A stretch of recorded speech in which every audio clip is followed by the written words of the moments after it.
is Black money?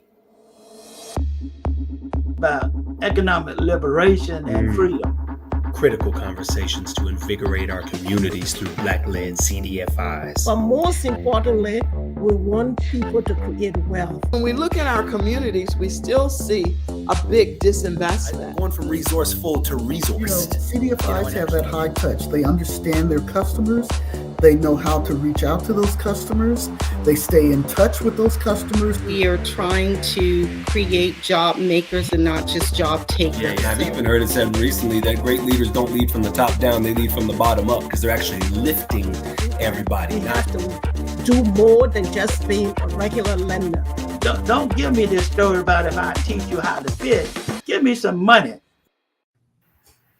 That's what I'm talking about. Hello, everybody. Justin Minott here from the African American Alliance of CDFI CEOs, and I am joined today by just a gem of a human, Willie Hill, Executive Director of Greater Cincinnati Microenterprise Initiative. How'd I do, Willie? You did great. Come on now. And you know, with everything going on at the Alliance, that we got to have the acronyms down. We got all this GGRF and all these, things. So I got to be an acronym pro. So thank you for the opportunity to practice. Willie, welcome to the show. So glad to have you here. I'm glad to be here. Excited. Love what you do. So I'm honored that I'm speaking here today. So had to have you, man. Well, and I reached out to Willie specifically for this month because we're in Black Business Month, and Willie's doing some really powerful work in the business community. We're going to be touching on that today. But before we get into that, I want to know who is in the digital building, who is here today. Hop in the chat. Let us know. We always love to have this live dialogue and live conversation, and you have the brilliance of Willie Hill right here. So it's your opportunity to ask questions. Look at him. Look at him. He's ready. You see how those eyebrows went up? Hey, he's pumping me up. I'm getting there. So beautiful. Now, first question. First things first. Who is Willie Hill? Like at the core, at the essence, who are you, and what are you all about? I'm really about really serving. I really truly believe in servant leadership. Mm-hmm. I'm about trying to help people where they're at and in connecting them to whatever they need in order to move forward in life. So, it's about us supporting each other. It's about being able to be I just say a conduit of support and love, and that's where my focus is. It represents, I try to show it in the various things that I do. So now, being a conduit of love, how does love translate into this work? That's a really powerful word that we haven't dug into deeply on this show. How do you really exhibit love in this work? I think it's about really being honest and being giving without worrying about things coming back to you. So I try to support as much as I can in that space in terms of just being a giving person. So I think if people ask of me, I try to help, I try to support. I'm also that person that'll give you the truth. So sometimes we need to be truth tellers, and so I don't shy away from that. I'm sure my staff is probably saying, yeah. Truth is kindness. Dave, do we have any GCMI staff in the building? You hop in the chat. I want to hear from y'all. This is good. There you go. So, I mean, it really is about, being there and not worrying about anything but giving. So I think that's the real definition of love to me. So. When you said that, it just pinged a couple of things. A couple quotes come to mind. Love is what justice looks like in public.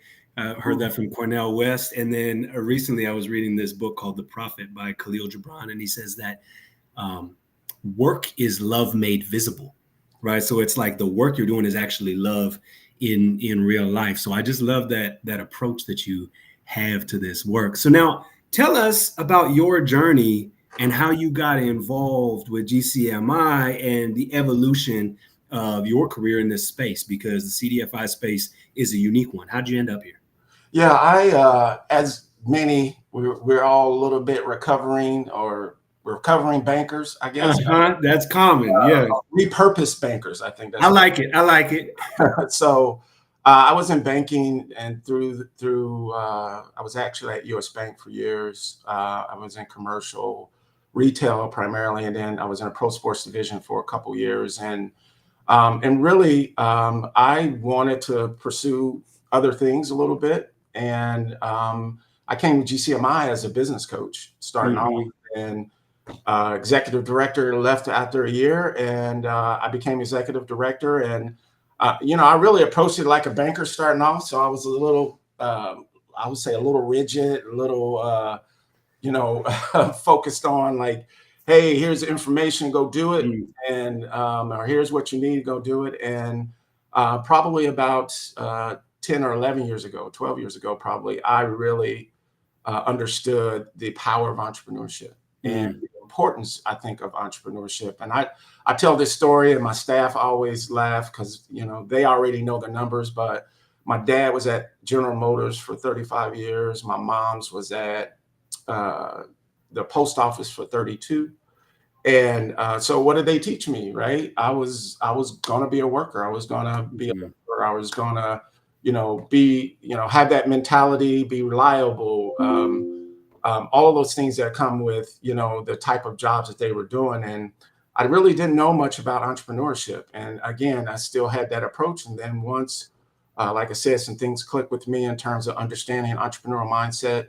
It really sort of opened up the importance of having an entrepreneurial mindset, really to solve the problems in your life and really to address poverty. And so that's where I think my journey really picked up about what's important about what we do and the type of work that we do and the type of influence that we need to try to have. So, that brought me again to GCMI, and I've been grinding ever since. So. Brilliant. Now, when you said you came in and you were kind of a recovering banker, a repurposed banker, and you had some of that banker mentality in there, what would you say are some of the differences in terms of how you've had to reframe your approach to this space in terms of a mission-driven lending institution, right? What are some of the biggest shifts, just so that people can understand the CDFI space a little bit better? Yeah, I think, from the banker's perspective, it was more about checking the boxes about what you needed to have in order to qualify or in order to move forward, right? And I'm not saying that all banking is that way, because I got bank partners and I love them too. Right. And there is a shift in that industry in terms of partnering with CDFIs to say, hey, I think one of the things I like about bank partners right now is that they're saying, actually, there are things that we're not good at. And there are things that CDFIs are really good at, like being super proximate, having their ear to the pavement, all these things that a bank can't really accomplish. And so I'm seeing a lot more partnering happen, but keep going. Yeah, I think, so when it comes to being able to support the business, banks weren't in the business to support them in the way they needed to be supported. So if that was to be able to help them understand the things that they need in order to be ready, is to help them, develop and build the things they need in order to be ready. I think CDFIs play a very important role, because I think banks moved, although I don't want to say completely, but they shifted their support, especially of the startups, right? And the younger businesses, into different products that a lot of the businesses weren't able to obtain. So I do think that CDFIs play that role in terms of being able to support those businesses at that stage.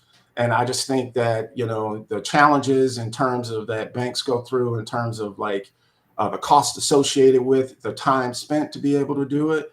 I would say they made that choice, though, to me, right? They made that choice. It was a business choice to me. And it puts the burden on CDFIs, right? It puts the burden on CDFIs to be able to try to fill that gap.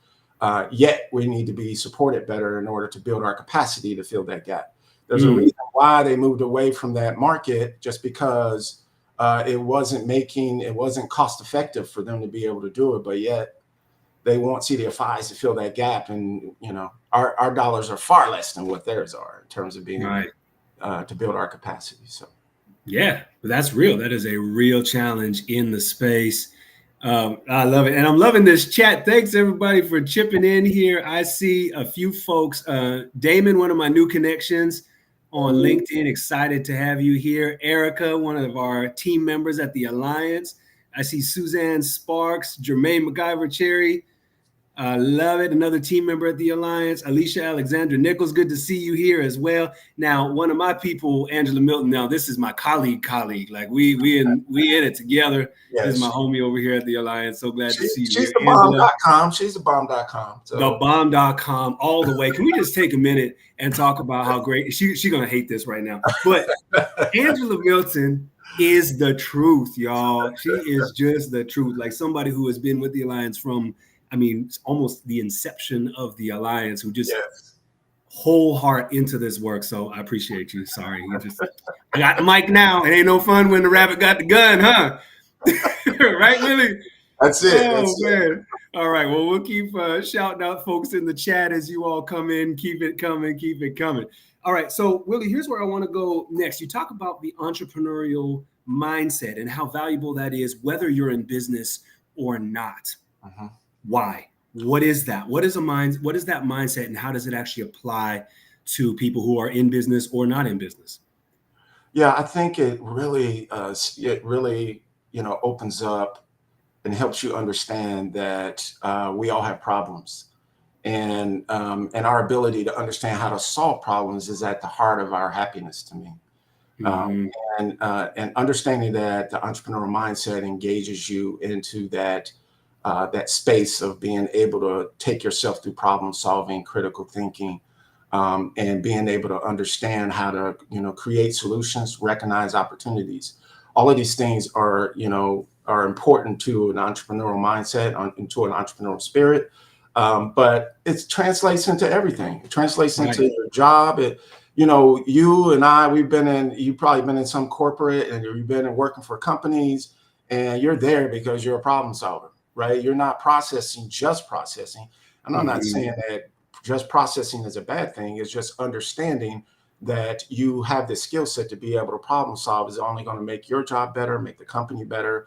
And to me, it's going to make your household better. So, and at a corporate, I call that intrapreneurship. Like there's entrepreneurship and then there's intrapreneur. Like you're doing it in-house for a company if you do it well and if they give you the space to innovate. It's brilliant. And we talk about that mindset. The important part of it is that we're at a different time now too. Like it's a different time. Like I just brought up my parents, and again, they were going through a manufacturing era, right? And times are, this is a total gig economy. I saw something like 10, 12 years ago that it was like 90% of the jobs across the country are all going to be gig jobs. Right, big contractual, and I was like, "That's crazy. That's a crazy number or something." Right. And, but pandemic shifted a lot, right? It moved a lot of people into that space. But if you're not able to go and move in those directions if you don't have an entrepreneurial mindset. And and so you just think about what's going on with technology now. I know we talked about the importance of. You've had on there importance of using AI in some of the previous shows, and but you gotta have a growth mindset to use it, right? You got to be able to understand how to use it and how it can benefit you, or how to be able to leverage it. And those are the things that an entrepreneurial mindset is just going to help you with. It's going to help you grow as a person. So. Now, this growth mindset is definitely something I see in you and the work that you're doing. How have you applied that to the work of GCMI? And while you're at it, talk about what you're up to at Greater Cincinnati Microenterprise Initiative. Nailed it. You got it down. I got that. Look, y'all give me my flowers today. Hey, Willie, you my hype man. I'm bringing you everywhere now. There you go. Oh, this is great. So yeah, talk about what GCMI is up to, and then also the growth mindset that you've applied to this work, and where you've been able to take it. Yeah. So, I mean, we've taken on a curriculum called the Ice House Entrepreneurship Program.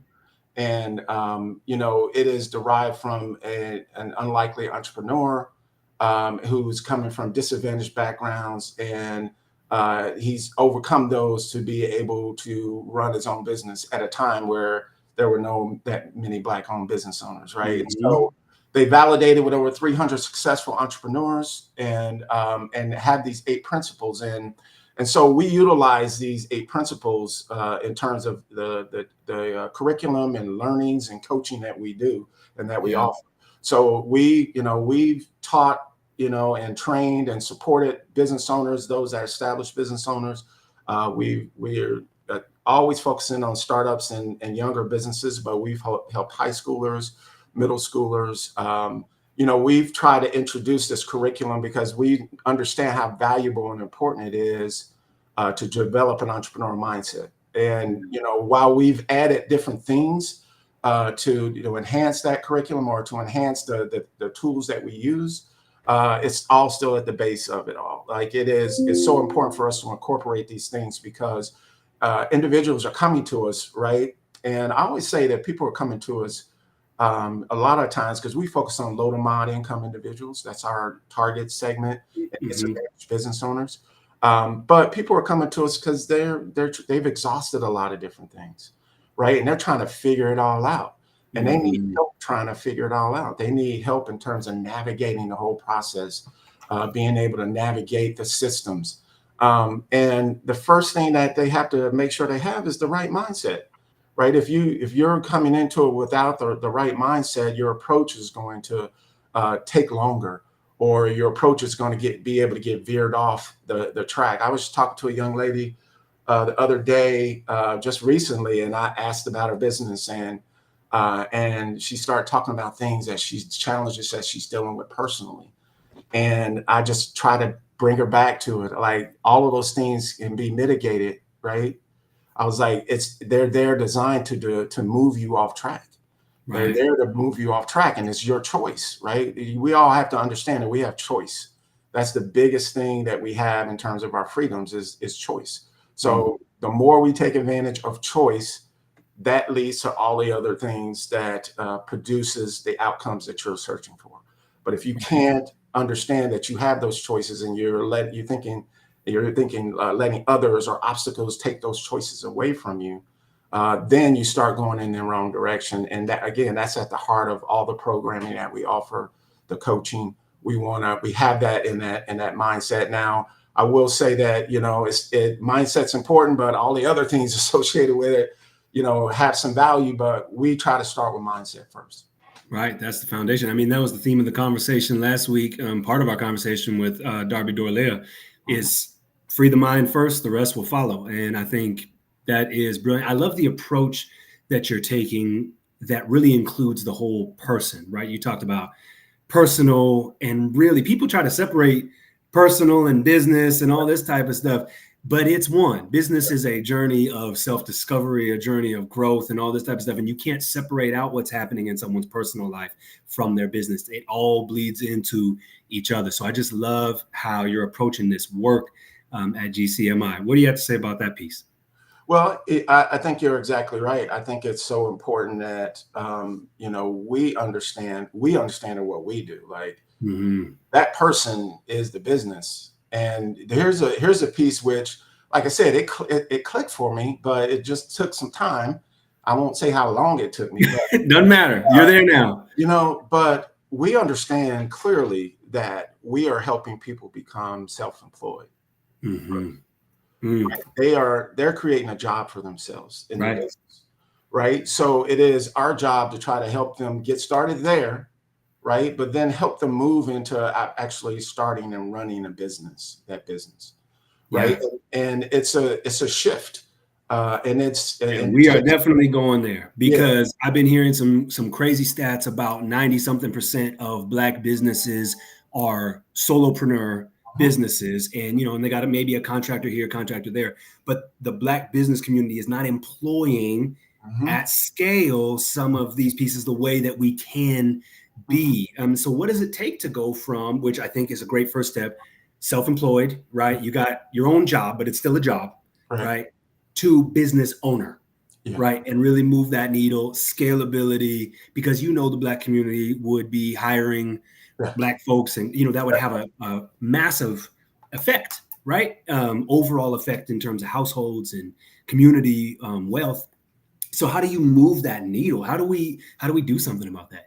I think one of the things that which we've picked up on and we're starting to implement a lot more and helping them understand is really it ultimately comes down to helping yourself build in systems and efficiencies.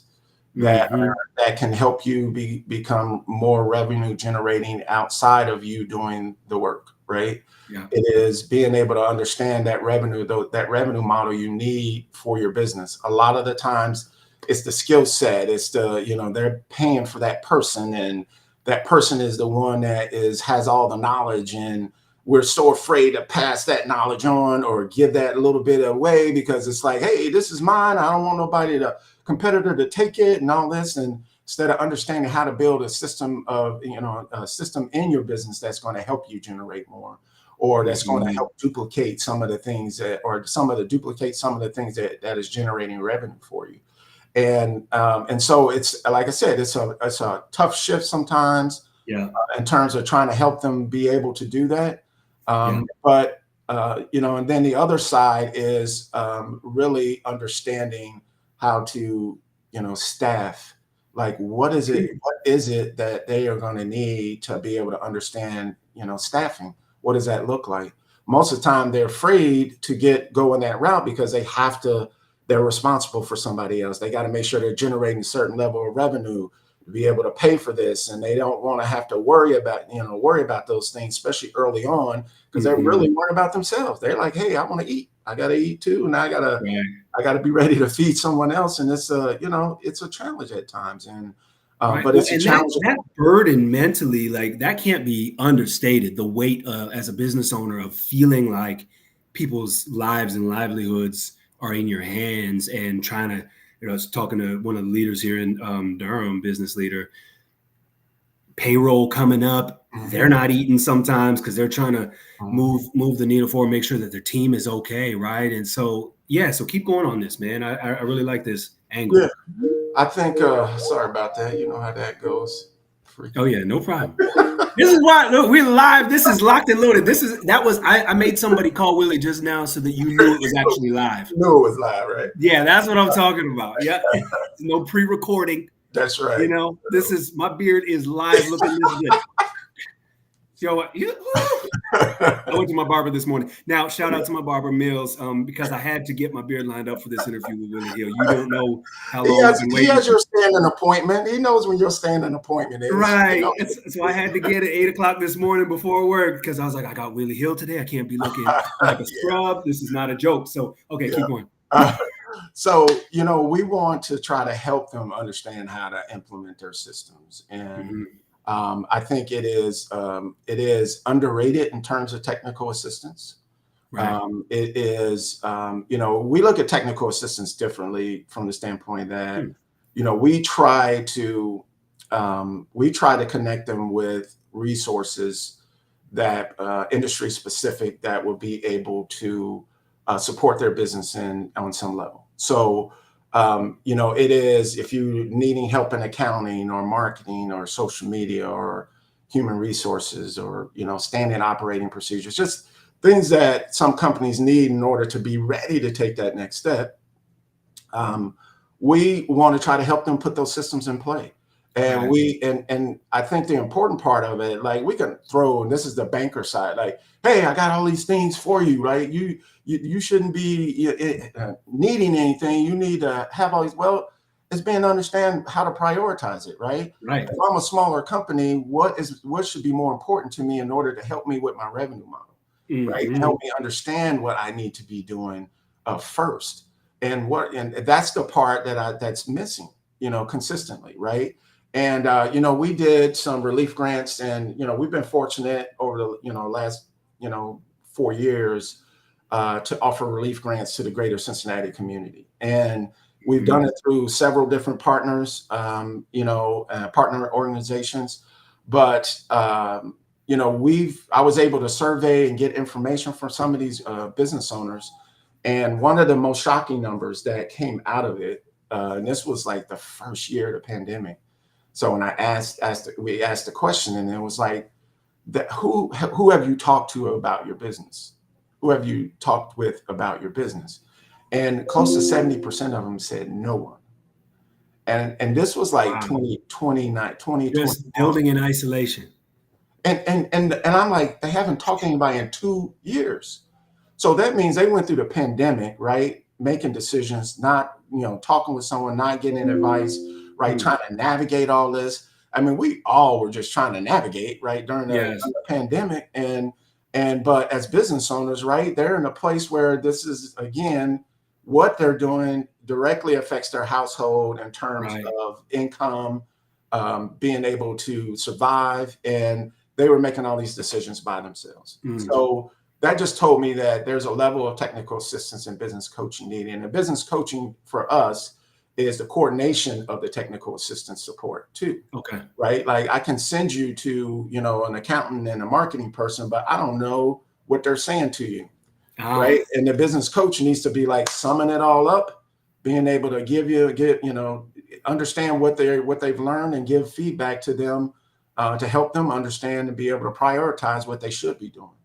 And but to go through that, period that devastated us all initially, that to be able to navigate that was really tough, and a lot of businesses did it on. So, I'm going to say big ups to all the businesses that stayed open, right? Because they did it, they managed it, they got through it, and it was a really tough time. And some of them did it without really having some of these conversations that they needed to have. So that brings me back to one of the points you made earlier about business navigation, right? And this idea, you're talking about a business coach as really a navigator, right? Not just telling you what to do, but, in helping you figure out what order, all these different pieces.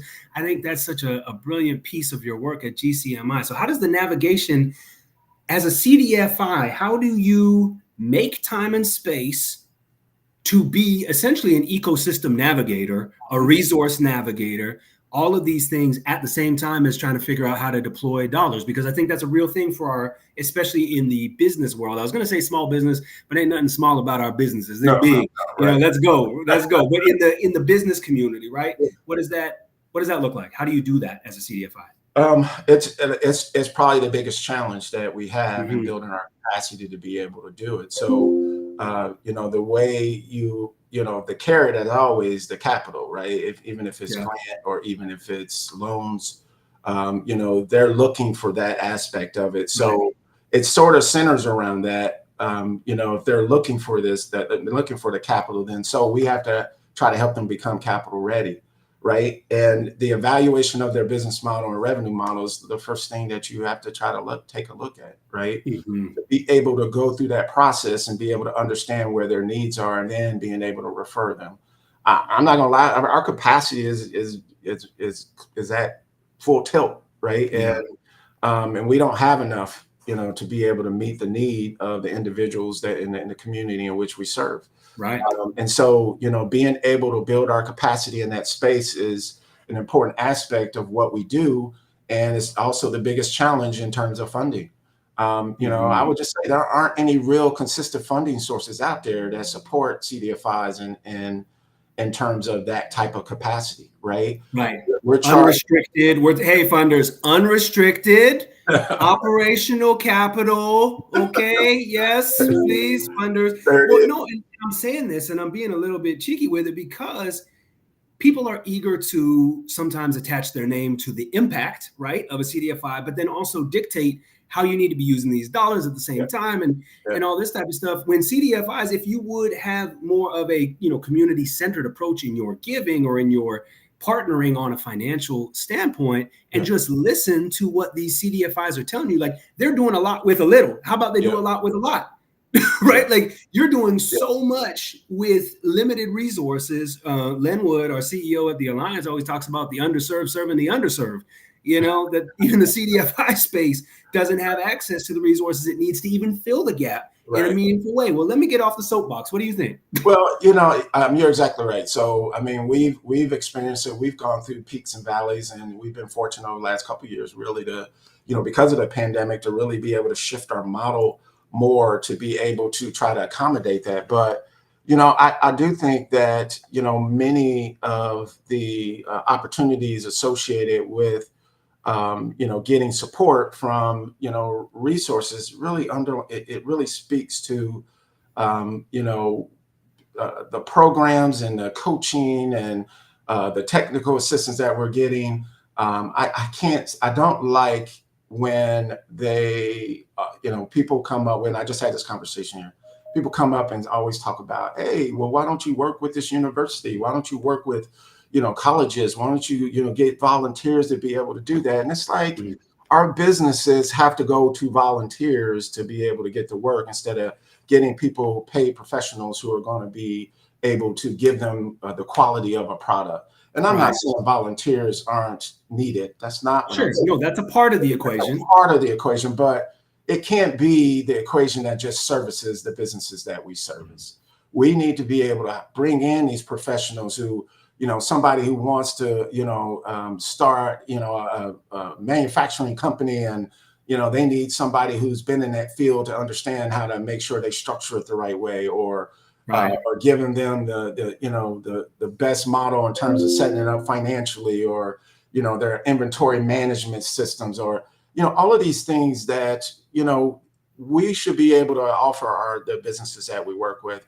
We should, again, we're working with targeted segments a little bit, but we're also working with businesses whose revenues are at a certain level, right? And it doesn't, regardless if they're a minority or not, they're still at a certain level, and we want to help them scale. Yeah. And I need the tools to be able to try to continue to help them scale. And so, that's why I hear it all the time, and, and it's great when programs have that and offer that, but it's not the solution. And so now we're sitting here in this Black Business Month. Talk about essentially what I'm hearing is your theory of change, right? Which is that if we invest deeply in these Black businesses, minority-led businesses, this is the impact that it has in our community, right? So draw that line for people, make that case, and pull on that thread that if you do the work you do, what is the impact, the ripple effect of that work that you're doing? As I'm a firm believer in entrepreneurship, not everybody's meant to be able to go into business. It's just, I would say some people should not choose it, right? If that's what it ultimately comes to. But what I will say, and this is a part where I just think, this is me personally, and I try to push this through GCMI on some levels, but I just think people are in search of purpose. And being able to find purpose, I think, is at the heart of who we are as humans. And to be able to build that up, especially in the Black community, especially in the minority community, about understanding what purpose means and finding your purpose. I think being able to help individuals go through that process, develop that entrepreneurial mindset, understand where their purpose is. And if it is in starting a business or being a part, like sometimes it's just being a part of something. And we don't have enough opportunities to give our people opportunities to be able to choose. And that is the part that bothers me probably more. These in-demand fields in terms of workforce, it's, we're forcing people to try to go in fields just because that demand is there. We need to help them understand they have choice about this and give them the opportunity to be able to do this. But if we have a smaller number of businesses, that they can be able to be a part of, and I'm saying it's not to be just to be a start, just to be a part of and be a part of a purpose and intent. Yeah. I think that's the part that's missing, that we just don't see consistently. And I just said about, man, like I grew up when the internet wasn't around. I'm joking. So, but did you have a pager, Willie? Hold on, don't make me pull it out the drawer now. Yeah. Now, you young people, a pager is no. I'm just kidding. Go ahead. You're gonna make me find it for real. But I will say that just so you know, I ain't gonna. Hey, who on this chat is old enough to have ever received a page? I mean, you don't have to out yourself on age, but if you know what a pager is, chime in the chat. Raise your hand. I want to know. Keep going. So I done lost track of my thought on that one. Oh man, pager, we were on purpose. Yeah. So I just think that helping people understand that that they have choices to be able to do that and create more opportunities for people to be a part of something. Where it's just missing. So you know, you have generations that are growing up trying to get into a workforce that is not helping them get into the workforce, right? It is making choices for them. And so they're frustrated. There is a frustration that comes out of that. And for us to be able to help more businesses, more Black businesses grow and create opportunities for individuals to be a part of something as well, I just think that's where we're at, right? We want to try to build those dreams and help those individuals achieve those dreams, and then be able to see a vision of how they can move forward and have purpose. So yes. Now we got people cracking up in the comments about this pager. I see these folks popping over. This is great. Erica, good. Plead the fifth. You have every right, Mama. This is great. You know, and I know what I was going with when we did the pager piece. Yeah. Like, if I would have understood about entrepreneurship back in when cell phones just started, internet just started, like, I don't know where I would be today, right? If I could have been involved in having an entrepreneurial mindset during that time.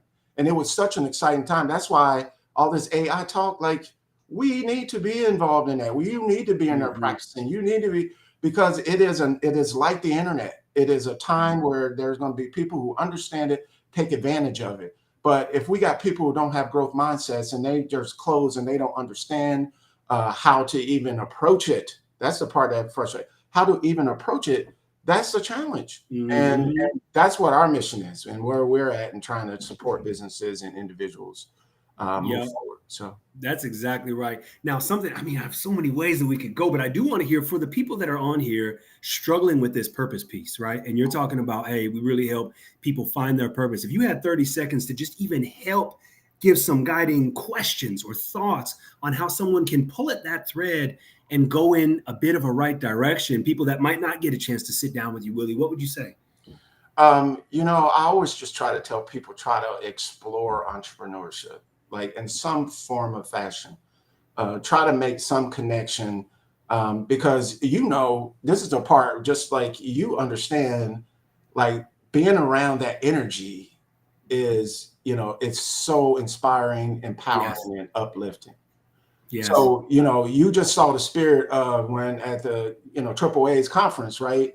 And I was so glad that I wasn't able to make the, you know, the one before, and I was glad I was able to make this one. I wasn't going to miss it because I wanted to make sure I was around the energy and just talking to people of like-mindedness. And I think that is where people sell themselves short. It's just not putting themselves in a place of like-minded people that you will want to that you want to think like, right? And you feel, and sometimes feel intimidated, but you have to put yourself in that environment. The more and more you put yourself in that environment, it is going to change for you. Life is going to change for you, just because you understand what choice is going to be more about.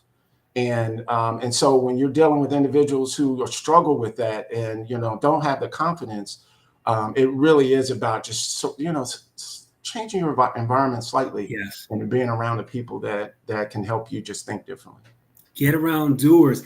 And, you know, a piece on that too that I've been really meditating on, and I've seen a lot in some posts recently, is, you know, people who are doing something aren't going to judge you, right? Like, someone who's in the gym getting in shape is not going to judge you for going to the gym getting in shape. Like, somebody who's, you know, people only judge you when they're doing less than you, right? It's like nobody who's doing more than you is ever going to judge you, right? So get around people who are doing more, and don't worry about, you know, oh, but they're at some level or whatever. Because if they're doing it, they remember being where you were. Exactly. Right? Yep. I mean, that's a great point. I'm gonna use that analogy. I'm gonna take it. I'm just gonna let you know. It's yours, and I borrowed it from the internet. So whoever was talking about this, I don't even remember who it was, but God bless you. That is, I think that's just such a great analogy, that, you know, being around people that have done it, or they might be at a certain level. It's your time to be able to talk and be able to learn, or be able to just be around that type of energy. And you're right, they're going to be positive. And, you know, again, some of the people that come through, you know, we work with, they're going through cycles of poverty, right? Yeah.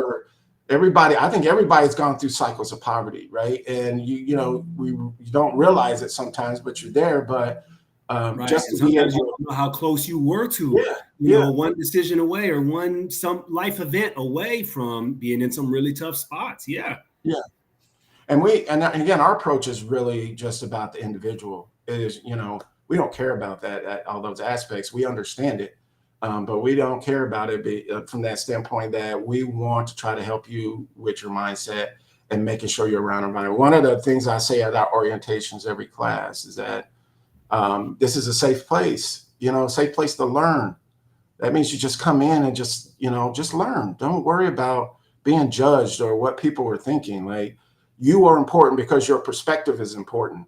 And what you bring to the table is important as that perspective. We just need to hear what your mind and what you're thinking. And, we're always excited when we see growth from that standpoint. And then, again, we start looking at business owners. I do think that, you have to take them and take them down that same road because there are a lot of things going through their head, and they just want some confidence, and they want to be around people who can, help them move their business forward. So I do want to bring up something though that just, I'm sort of shifting a little bit real quick, but it's something that I definitely wanted to bring up just about, I want CDFIs, and especially those at Dillon Mike, I want us to take back our lending, take it back from, they went the check cashing places, or now it's the POS, it's the POS system lending that is, getting out of hand on some levels. And I just think that we need to be able to take that back. We need to be able to take better ownership of that, especially in our community, about having the resources for businesses to, I think what you talked about before with one of your previous guests about, the type of money that supports them early in their stage. And I love what you said. If you want to say that again, I loved it. And I do think. Oh, yeah, from our pre-show. So talking about with Paul Jones from Prosper Us Detroit a couple of weeks ago about that believing you money. Yeah. Right. That early money where, concept is being proven. And in the Black community, that believing you money isn't accessible in ways that it should be, where you're not getting, uncle or whoever just saying, hey, test it out, or venture capital saying, hey, try, you're in concept mode. Yeah. Go for it. Like venture capital will give, white bros $1 million to go and try something and see if it works. You know what I mean? And to get 5,000 for a business run by a brilliant Black genius is a struggle to do. So talk about the real issues, and let's keep it 100 in terms of the micro lending space, right? Lending at this place where, you were talking about in the banking world, economies of scale aren't quite there and the margins aren't quite there. So like, what are the real gaps to solving some of this and being involved in ways as a lending institution? And I would love to hear some thoughts in the chat too. Like, let's groupthink this as well while we're here on the show live. So, I've always, since becoming a member of AAA, which I really, it was a godsend that I found. We're so happy to have you, man. Because the work that you all are doing, the advocacy that you all are doing, the mentorship, just being able to have these conversations has been very important to GCMI. So like I said, I appreciate you all.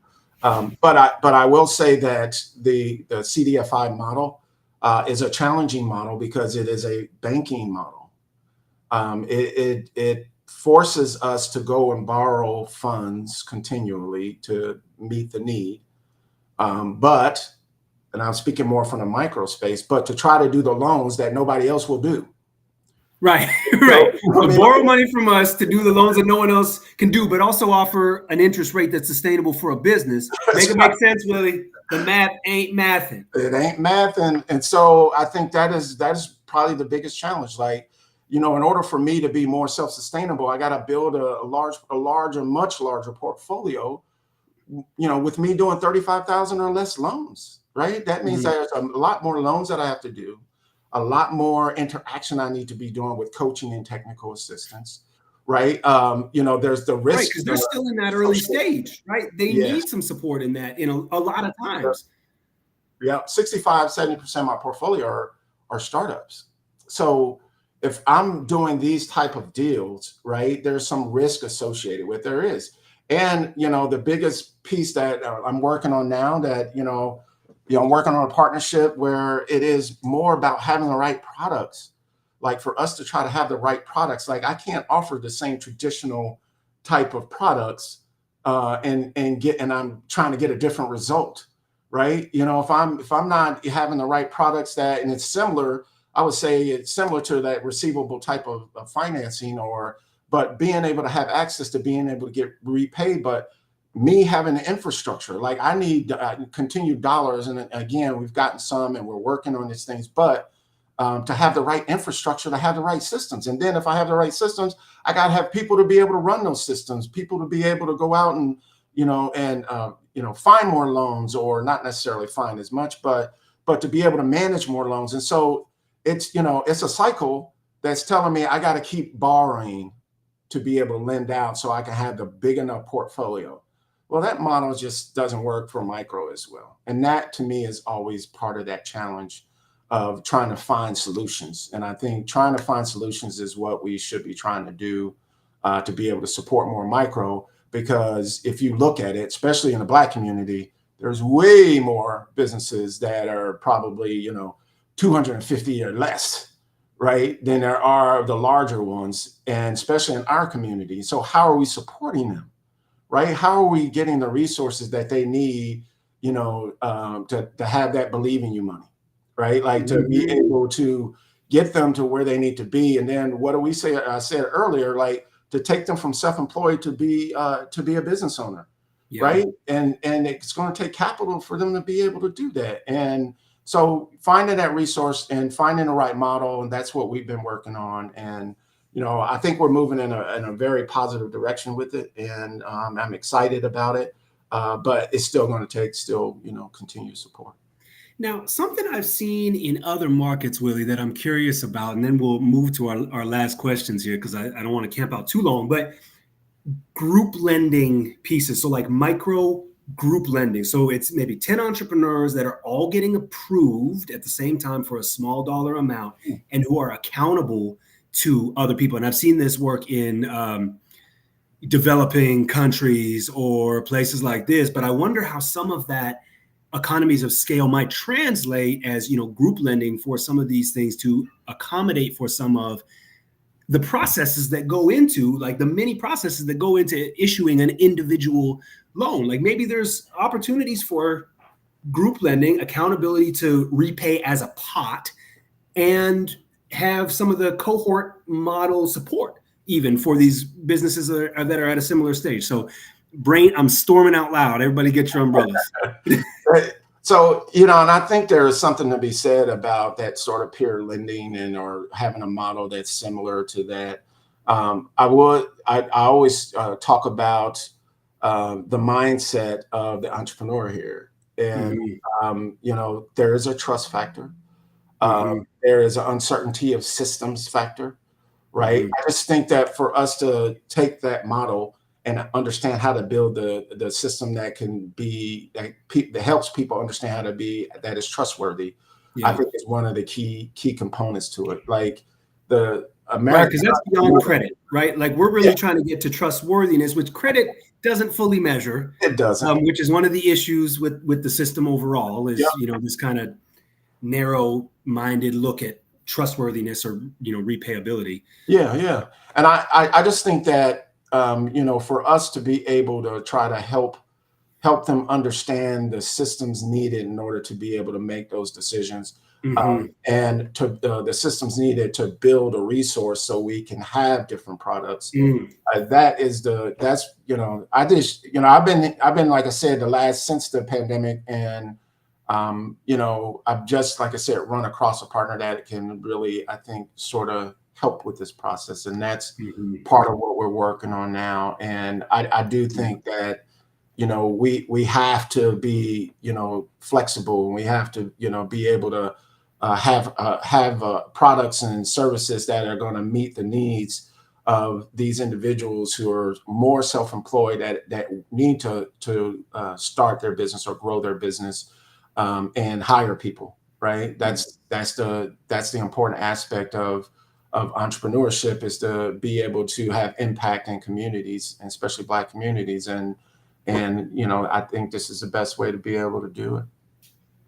Brilliant. Okay, last couple questions here as we land the plane is, and normally I get to this one at the top of the show, but we're going to wrap it up today at the end. What does Black liberation mean to you? Woo, man! You going there, Willie? You should have. You thought I was gonna close out with some easy stuff? Yeah, no. That's right. You getting that response? Oh man, I do think that to me, Black liberation probably is more. I won't say probably is more about taking ownership of your choices. And how to make sure that you can influence others, and to be able to help others as you go on your journey upwards, or your journey up towards liberation, right? That's to me, like, if you're thinking about others in this process, you'll eventually liberate yourself, right? And if you're just focusing on yourself, then it's, you're losing the message, you're losing the importance of, if you're talking about Black liberation. So, being able to figure out how to solve the problems and build, support Black entrepreneurs, Black communities, and what we can do to be able to build that, you will in turn liberate yourself. So, having purpose, I always think, like I said, I'll go back to having purpose. People are searching for it. And when you find it, it's such a great thing. And I think my purpose is where I'm at, and purpose is about, I believe I'm a coach at heart, right? And that's who I am. And that's what I want to try to bring to the table in terms of, liberating our people. So I love this concept of liberation as a byproduct of your journey. I'm going to chew on that one. All right. So last question now, Willie Hill.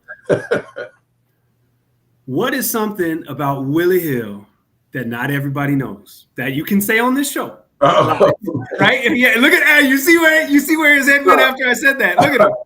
I didn't look to the left, right? Look to the left. Look to the right. Let me go get that one. Yeah. So something that not everybody knows about Willie Hill. Oh man, I'm an open book. I like I said, I have a passion for coaching, and I think it just, I'm a high school coach too, basketball. So yeah. I love. Now, I was hooping this morning, 6 a.m. at the Y. I say, are you hooping or were you just playing today? Now, I got some buckets. I don't know if I got buku buckets, but I got, so was I hooping or just playing? You know what? We're going to put that as a verdict. I think I have some of my Y basketball friends. I'm going to tag them in this video. They'll tell you if I was hooping or, just being out on the court. Yeah. So I'm, like I said, I'm pretty much an open book. I really am. You know what you get when you're around me, and I'm a servant leader, and I want to continue to be that way. So now, okay, let's close on this then.